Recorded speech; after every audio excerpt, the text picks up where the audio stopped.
I want to ask you to think about the philosophical foundations of Aristotle's theory of transactional justice and the nature of Solon's reforms, in particular the abolition of debt bondage in ancient Athens, by taking a more modern example in which we'll try and tease out what are some of the fundamental conceptions of justice that underlie those two ancient instances of justice.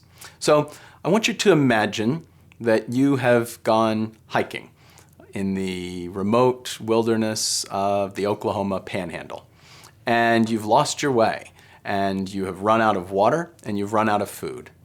And there in the distance, coming down the road, you see an individual, and you approach this individual, and you think that it is your salvation. And indeed, it's someone carrying a backpack.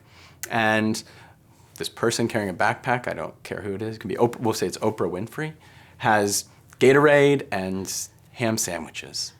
And you are at the brink of starvation.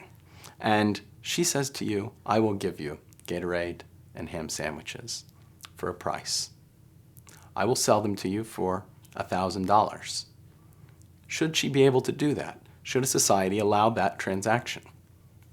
Or what if she said to you, I will give you Gatorade and ham sandwiches, but in exchange, you have to do 1 year of labor for me. What if she said, I will give you the Gatorade and ham sandwiches, but you have to do 10 years of labor for me? What if she said, you have to be a slave for the rest of your life? Should we allow those transactions? Now, there are reasons why we should allow transactions, even ones that seem unfair. A libertarian would say that if you don't allow that transaction, then nobody will walk around with Gatorade and ham sandwiches in the remote desert and be there to save your life. But what would Aristotle say? And who's right?